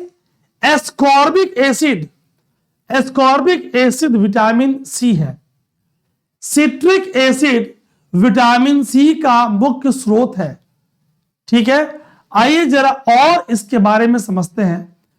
Indian gooseberry, Hindi में amla, amla richest source of vitamin C, ascorbic acid. जितने खट्टे फल हैं, सिट्रस, ऑरेंज, संतरा, लेमन, नींबू, इनके पास विटामिन सी ज्यादा है। Orange, tomato, lemon, papaya are also good source of vitamin C. ठीक, बहुत इंपॉर्टेंट, इंपॉर्टेंट एंटीऑक्सीडेंट। पूछेगा क्या मेन फंक्शन है? ये कैंसर के अगेंस्ट बचाता है, heart disease, stress, maintaining a healthy immune system and wound healing process. अब आप समझ पा रहे हैं कैसे आप थक जाते हैं तो आपके बुजुर्ग सलाह देते हैं स्ट्रेस में नींबू पानी पी लो।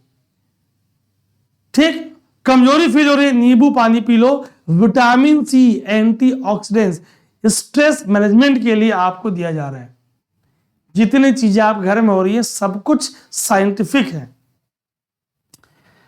पुरुषों में स्पर्म प्रोडक्शन के लिए फॉर्मेशन ऑफ कोलेजन प्रोटीन, जो आपके जॉइंट्स को, जोड़ों के लिए, स्किन और ब्लड वेजल्स के लिए हेल्पफुल है। देख पा रहे हो आप कितनी विटामिन सी के मुख्य स्रोत कौन कौन सी है। क्या खाएं? कीवी खाएं, अमरूद, गुआवा एक बेहतरीन सोर्स है। आंवला, गूसबेरी, ऑरेंजेस, स्ट्रॉबेरी, है ना, पपाया, पपीता बहुत ही फायदेमंद, कीवी, ये कुछ इंपॉर्टेंट सोर्स जो आपके लिए अवेलेबल है। विटामिन सी से पुरुषों में शुक्राणु की संख्या में वृद्धि, स्पर्म प्रोडक्शन, कोलेजन की प्रोटीन की फॉर्मेशन बढ़ जाती है, हेल्थ कार्टिलेज की बेहतरीन होगी, जोड़ों की समस्या कम होगी, स्किन में ग्लो प्रॉपर आएगा, ब्लड वेजल्स प्रॉपर काम करेंगी, एंटीऑक्सीडेंट, उम्र का प्रभाव कम दिखेगा, स्ट्रेस मैनेजमेंट, हार्ट फंक्शन। मन कर रहा होगा तुरंत जाके नींबू पानी पी ले, है ना। आगे बढ़ते हैं।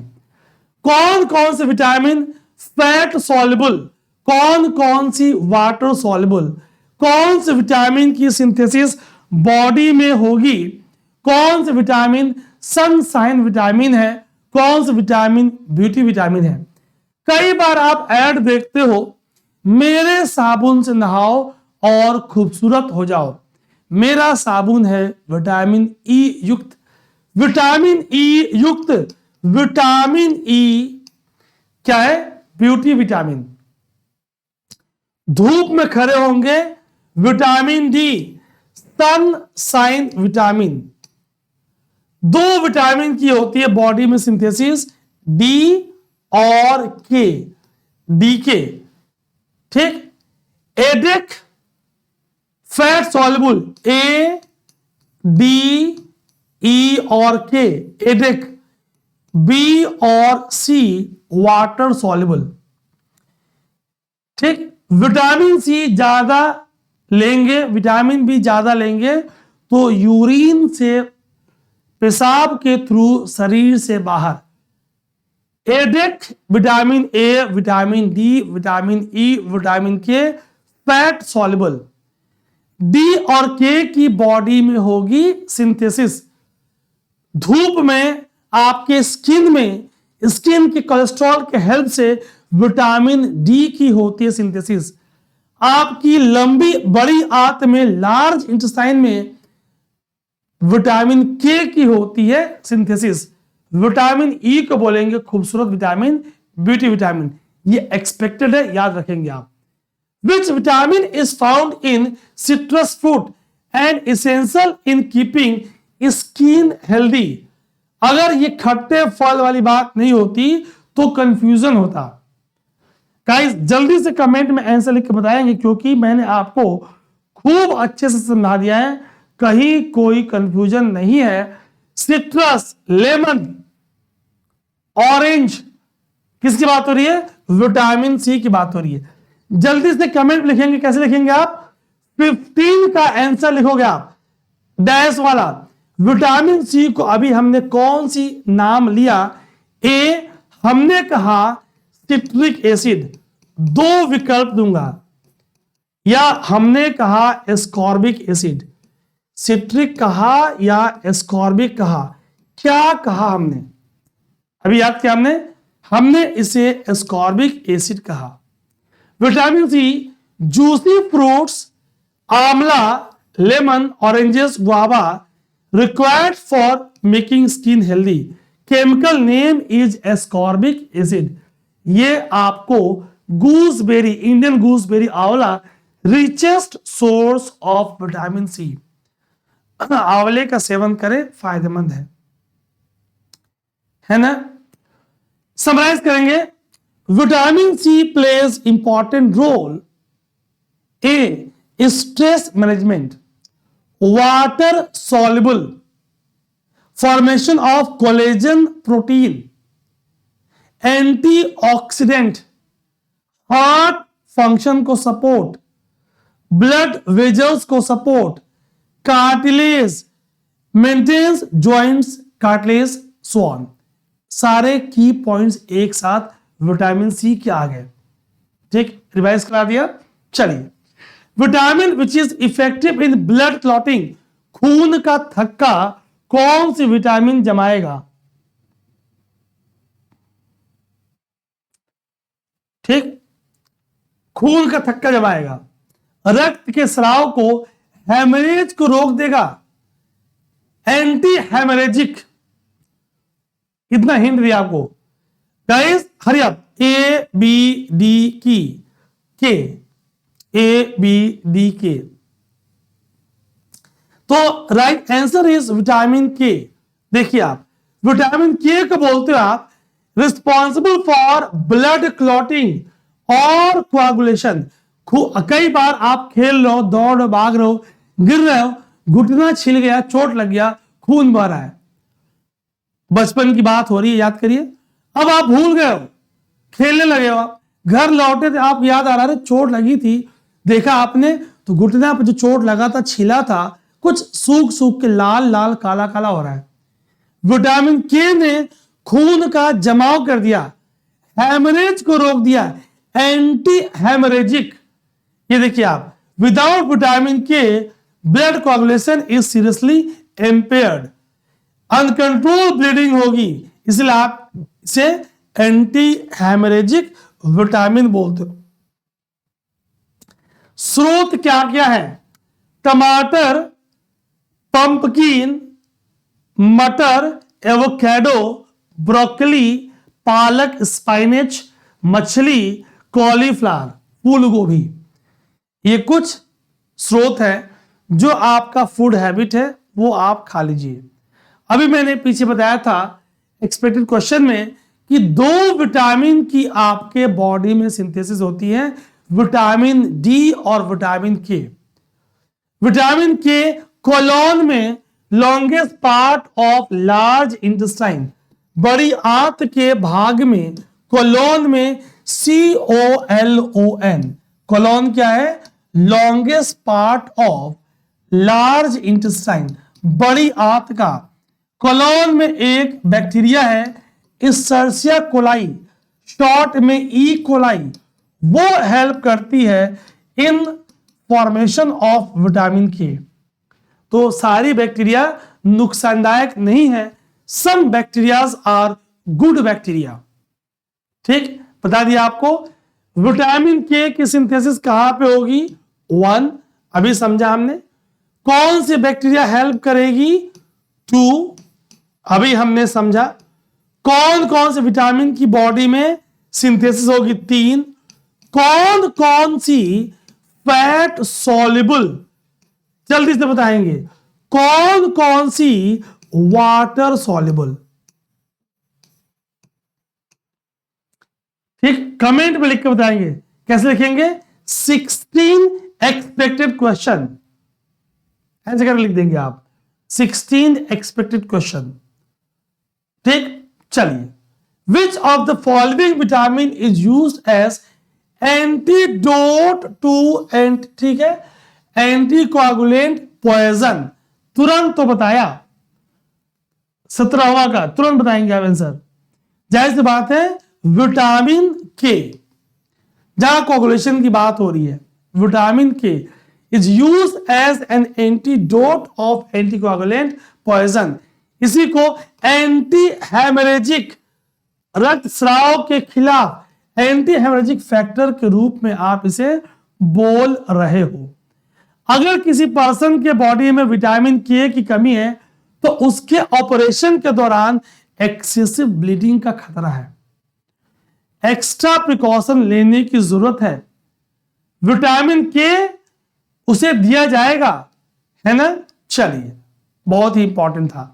कम on the next question. Expected में कई बार आपसे सवाल पूछा जाता है, कौन से विटामिन थायमीन और थियामीन है? कौन सी राइबोफ्लेविन है? कौन सी नियासिन है? कौन सी पेंटोथेनिक एसिड है? कौन सी बायोटीन है? कौन सी फॉलिक एसिड है? कौन सी कोबाल्ट कंटेनिंग विटामिन B12 साइनोकोबालेमिन है? जल्दी से साइड हो जा रहा हूं, आप इसका स्क्रीनशॉट ले लेंगे और याद रखेंगे। गाइस, इस पूरी कड़ी मेहनत के पीछे मेरा उद्देश्य है कि अगर आप सिंसियर विद्यार्थी हैं और अगर आपको सफलता मिलने में कुछ नंबर से आप बाहर हो जा रहे हैं, और अगर मेरा सेगमेंट ज्योग्राफी, एनवायरमेंट, साइंस अगर ये वीक है, तो मैं आपकी इस सेगमेंट में सहयोग करके सफलता के आपकी यात्रा में एक कदम आपका साथ दूं, इतना ही। B12 cobalt containing cyanocobalamin, vitamin C ascorbic acid, D calciferol, E tocopherol, K phylloquinone और naphthoquinone, C antidote in case of poisoning by fatal doses of mercury. अगर किसी के डाइट में किसी कारण से मर्करी ज्यादा आ गया तो विटामिन सी देंगे। सीधा स्ट्रेट क्वेश्चन बनता है।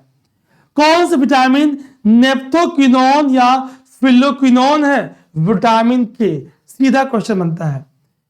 टोकोफेरॉल, अल्फा टोकोफेरॉल कौन है? विटामिन ई, जो कि ब्यूटी विटामिन है। Sunshine, vitamin D. Vitamin D calcium और फॉस्फोरस के एब्जॉर्बेंस में इंपॉर्टेंट रोल प्ले करता है, तभी आपके हड्डी, दांत, बोन और तित की मजबूती में vitamin D important role play करता है। अभी कैल्सीफेरॉल पीछे दिखाया था ना, वहां से हेल्प लेंगे। Which of the following vitamin is known as ergocalciferol? अभी पीछे मैंने आपको बताया था कैल्सीफेरॉल,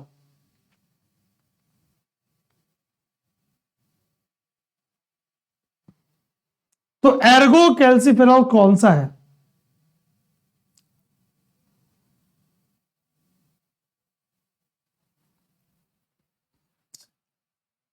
अब यहां पे समझ में आ रहा है कि B12 तो साइनोकोबालेमिन है, ठीक। विटामिन डी में थोड़ा सा ये क्वेश्चन डिटेल में पूछा बीपीएससी ने।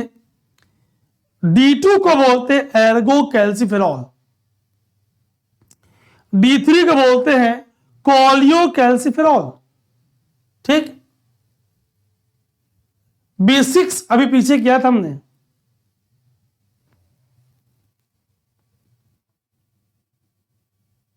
देखिए आप, two major chemical forms of vitamin D, D2 referred as ergocalciferol, D3 cholecalciferol, C ascorbic acid, vitamin A retinol, है ना। तो यहां पे आपको चूंकि D3 दे दिया अलग से, तो आप इसको ए को टिक कर देंगे। यहां पे ये D2 होना चाहिए था ऐसे। चलिए, in human body vitamin A is stored in, मानव शरीर में विटामिन ए कहां पे संचय होगा? लीवर, यकृत, स्किन, त्वचा, लंग्स, फेफड़ा, किडनी कहां पर विटामिन ए स्टोर होगा? ठीक, विटामिन ए की कमी से कौन सी बीमारी, दो बीमारी के नाम बता सकते हो, कौन कौन सी? विटामिन ए वही स्टोर होगा जहां पे ग्लाइकोजन स्टोर हो रहा है, वही स्टोर होगा जो बॉडी का लार्जेस्ट ग्लैंड है। ठीक, बात यकृत और लीवर की हो रही है। Vitamin A largely stored liver in human body. Retinol, ये आंखों के रेटिनल पिगमेंट्स के फॉर्मेशन में इंपॉर्टेंट रोल प्ले कर रही है। रतौंधी, नाइट ब्लाइंडनेस या सूखी eye, xerophthalmia, dry eyes, vitamin A का। अगर हम एनिमल की बात करें, अंडों में, एग यॉक में, लिवर में, डेयरी प्रोडक्ट्स, दूध क्या है? डेयरी प्रोडक्ट्स है। प्लांट में, ऑरेंज में, संतरे में, सब्जियों में, हरी पत्ती वाली सब्जियों में, विटामिन आंखों के लिए जितने रंगीन फल और सब्जियां हैं, कलर्ड, वो बेहतर है। ग्रीन, रेड, टमाटर, सेब आपको दिख रहा है जो। ठीक, क्या कितने सवाल पूछा मैंने आपसे? विटामिन ए का नाम रेटिनॉल। ठीक, कौन सी डेफिशिएंसी डिजीज, तो नाम तुरंत आप कमेंट में लिखने वाले हो।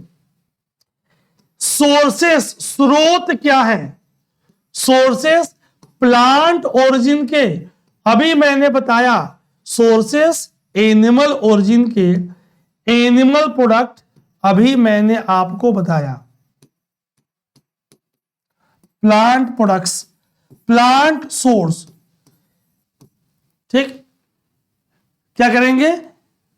नीचे लास्ट में 19 नंबर डाल के आंसर लिखेंगे। जितनी सिंसियरिटी से आप इंटरेक्ट करके क्लास देखेंगे आप, उतनी बेहतरीन क्लासेस सीरीज आपकी चलेगी। विच of the following vitamin contains cobalt? अभी मैंने आपसे बताया था कि कौन सा कोबाल्ट कंटेनिंग विटामिन है।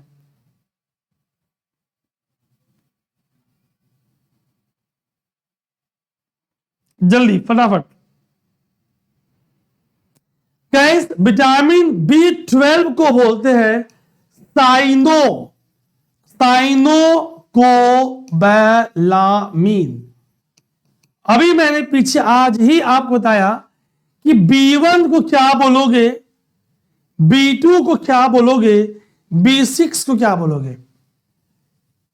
इसमें से कौन सा राइबोफ्लेविन है, कौन सा थाइमीन है, कौन सा नियासिन है, कौन सा पायरिडॉक्सिन है?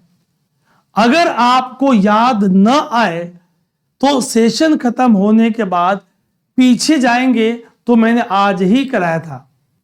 एक ही बात को कितनी बार बताऊं? B12 is cobalt containing water soluble vitamin. इसके पास कोबाल्ट मौजूद है। ये एक को फैक्टर एंजाइम्स को हेल्प करेगा, amino acid metabolism, fatty acid. ठीक, blood formation, brain function, neurological action. Very important, इसकी कमी से पर्नीशियस एनीमिया, नर्वस फंक्शन की, ब्रेन फंक्शन की एबनॉर्मलिटी होगी। सोचिए, विटामिन कल मैंने आपसे बताया था, they are protective in function, they are not playing role in energy formation. जो लोग नहीं रिकॉल कर पाए उन लोगों के लिए फिर मैंने हेल्प किया है। B1 इज थायमिन और thiamine, B2 is riboflavin, B3 is niacin, B5 is pantothenic acid, B6 is pyridoxine, B7 is biotin, B9 folic और folate, B12 cyanocobalamin और cobalamin, C is ascorbic acid। हे भगवान, अगर कोई अभी भी याद न कर पाए तो प्रभु उसे धैर्य और सद्बुद्धि दें और मुझे भी दें, ताकि मैं और लगन के साथ, गाइस मैं बिल्कुल जान लगा के आपका GMS गागर में सागर कर रहा हूं, ताकि हो जाए आपका OSS। यही थे आपके एक्सपेक्टेड क्वेश्चन। ठीक, तो B12 consist of corrinoid structure, cobalt उसके सेंटर में है। Food of animal source are only natural source of cobalamin in human diet. Human और एनिमल इसे सिंथेसाइज नहीं करता, सिर्फ दो विटामिन डी और के की आपकी बॉडी में होती है सिंथेसिस। ठीक, अभी हमने आपको बता दिया था कौन सा नॉट करेक्टली मैच्ड है। Which of the following is not correctly matched? Oranges vitamin B, cod liver oil D, wheat germ oil E, अल्फा अल्फा घास है rich in protein vitamin K.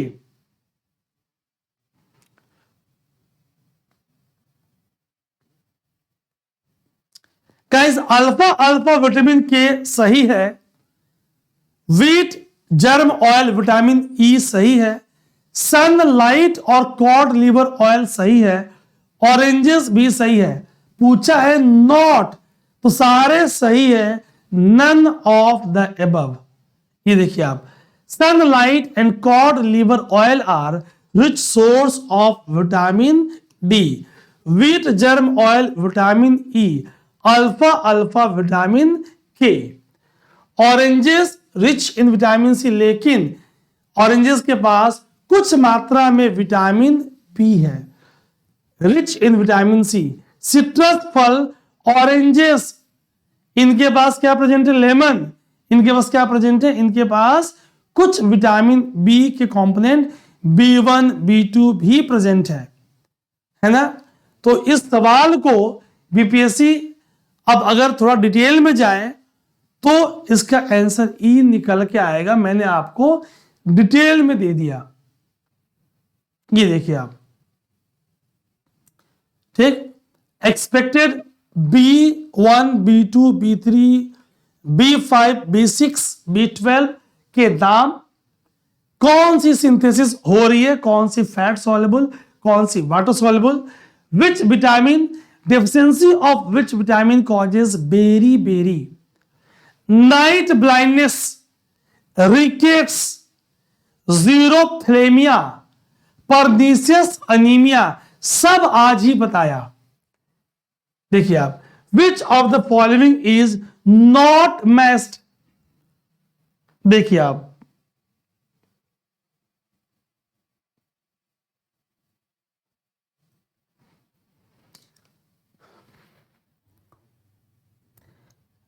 Guys cyanocobalamin की कमी से पर्नीशियस अनीमिया और anaemia यानी ये मैच्ड है। एर्गो कैल्सिफेरॉल विटामिन डी है, रिकेट्स मैच्ड है। Vitamin A retinol, night blindness और जीरोथेमिया मैच्ड है। टोकोफेरॉल विटामिन ई है, तो बेरी बेरी बी से होती है, ई से नहीं। तो ये गलत है। B1 है ना, तो बी गलत है। Not matched is B is the right answer. बाकी तीनों मैच्ड है, याद रखेंगे आप। यही मैचिंग ही एक्सपेक्टेड क्वेश्चन है। Anaemia, red blood cells normal है, कम हो गया हीमोग्लोबिन, व्हाइट ब्लड सेल्स बढ़ गए, व्हाइट सफेदी दिख रही है। नॉर्मल बोन, विटामिन B12 की कमी हो रही है यहां पे। रिकेट्स, हड्डियां टेढ़ी हो रही है, क्रैक्स हो रही है, मुड़ रही है, टूट रही है। रिकेट्स, विटामिन डी की कमी। क्यों? D plays important role in absorbance of calcium and phosphorus. Xerophthalmia, सूखी eyes. Night blindness, vitamin A. Beriberi, vitamin B. कैसे दिख रही है आपको? माय गॉड, प्रभु न करे किसी को। Deficiency of retinol, vitamin A leads to xerophthalmia. Lack of cyanocobalamin, vitamin 12, pernicious anaemia. Vitamin D, calciferol, ergocalciferol, rickets in children. Beriberi, lack of vitamin B1, thymine.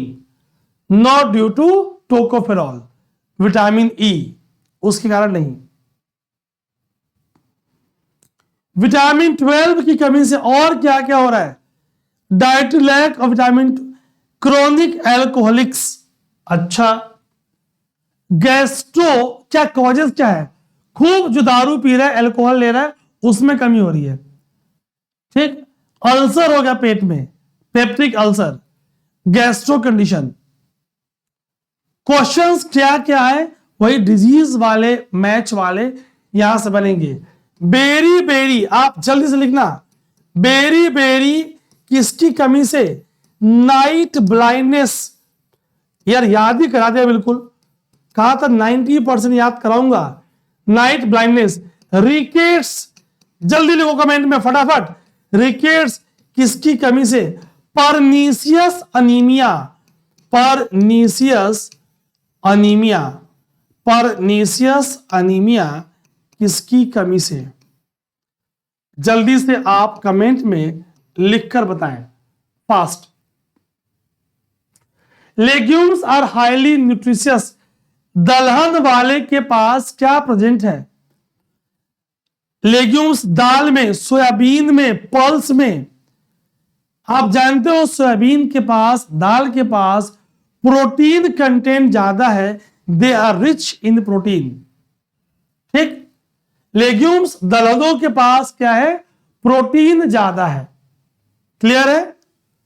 अब legumes के पास protein ज्यादा है, वसा fat कम है, cholesterol न के बराबर, high in folate, potassium, iron and magnesium. याद रखेंगे, गुड सोर्स ऑफ प्रोटीन। ठीक। तो ग्रोइंग एज में आप दाल का सेवन करें, बढ़ती उम्र में, क्योंकि आपकी ग्रोथ होती है, आपको बॉडी बिल्डर प्रोटीन की जरूरत है। ये आपको दलहन दिख रहा है। जरा कमेंट में लिखना तो देखो, पहचान पा रहे हो आप? 1 क्या है? 2 क्या है? 3 क्या है? 4 क्या है? 5 क्या है? जो नाम आपको मालूम है अपनी लोकल लैंग्वेज में, वो भी लिख सकते हो आप। 5। चलिए, राइजोबियम एक नाइट्रोजन फिक्सिंग बैक्टीरिया है। दाल की बात हुई तो ऐसे सवाल बन सकते हैं। नाइट्रोजन फिक्सिंग बैक्टीरिया है, नाइट्रोजन फिक्सिंग बैक्टीरिया।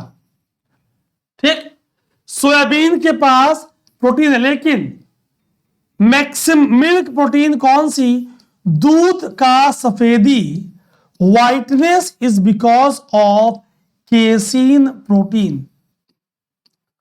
दूध में जो पीलापन है, भैंस के दूध में सफेदी ज्यादा, भैंस के दूध में मिल्क प्रोटीन केसीन ज्यादा।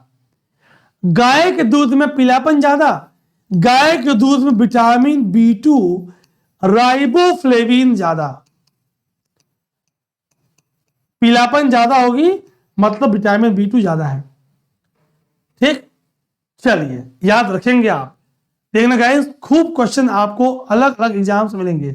विच of the food grain is richest protein.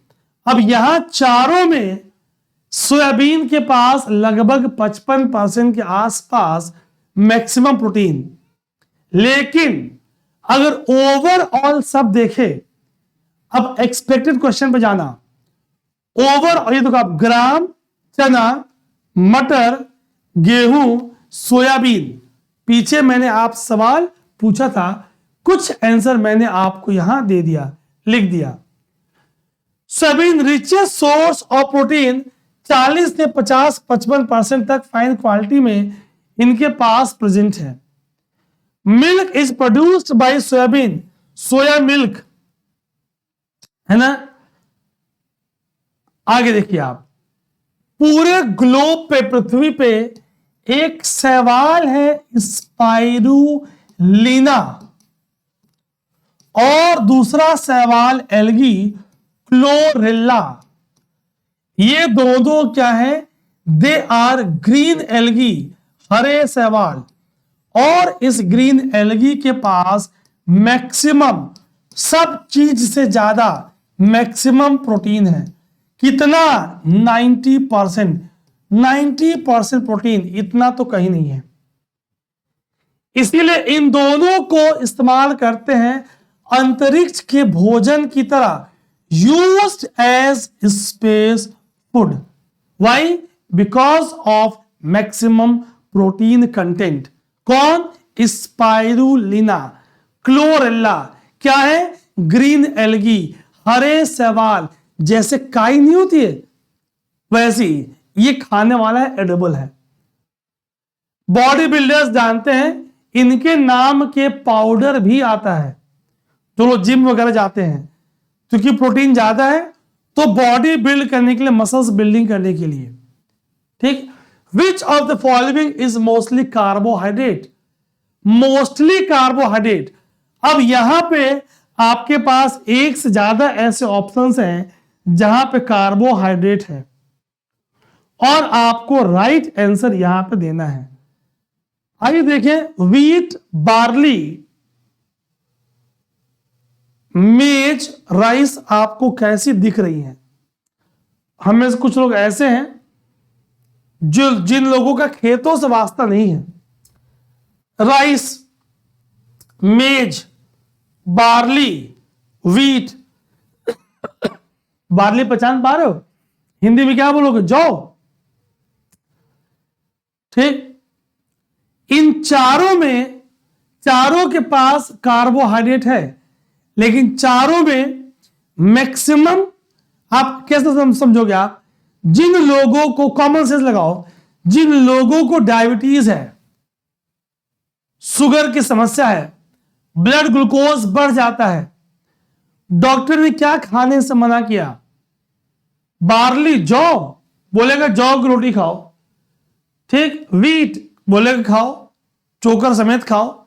मेज खा लो, चावल मना करेगा, क्योंकि चारों में सबसे अधिक कार्बोहाइड्रेट, जिसका पाचन होगा तो बनेगा ग्लूकोज, जो ब्लड ग्लूकोज को बढ़ाएगा, इसी के पास मैक्सिमम है, सर्वाधिक है। तो rice is the right answer, mostly carbohydrate maximum है। कई बार आप स्मार्टनेस से, थ्योरी ऑफ एलिमिनेशन से भी आंसर निकाल सकते हो। तो राइस के पास ये आपको धान की फसल लहलहाती हुई आपको दिख रही है। ठीक, मैक्सिमम प्रोटीन स्पाइरुलिना, क्लोरेला, दालों में soybean, milk protein casein, milk vitamin for yellowish, vitamin B2 riboflavin. Guys, आप लोगों ने बहुत अच्छी परफॉर्मेंस की, आप लोगों का बहुत बहुत धन्यवाद। मिलेंगे कल आपसे फिर, इसके नेक्स्ट पार्ट में सीरीज पूरी करेंगे और बाकी टॉपिक्स भी लेंगे।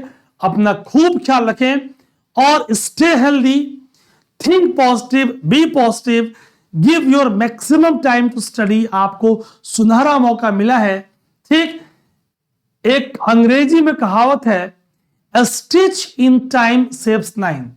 Everything has a right time, even a time to strike while iron is hot.